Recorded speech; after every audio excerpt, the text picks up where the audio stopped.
Слово Божие — это свет. Иисус Христос пришел в этот мир, свет Божий, чтобы просвещать нас. Иисус Христос создал свою церковь, который столб утверждения истины. Иисус создал церковь, которая несет свет в этот мир. И кто-то скажет, что церковь для пожилых людей, для ограниченных, но на самом деле библейская церковь не может быть ограниченной, тупой, темной.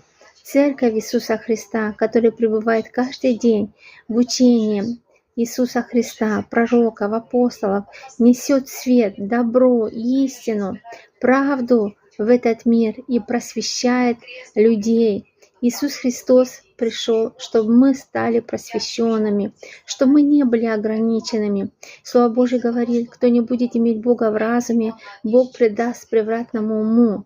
Кто не слушает Слово Божие, кто не принимает людей Божьих, остается во тьме.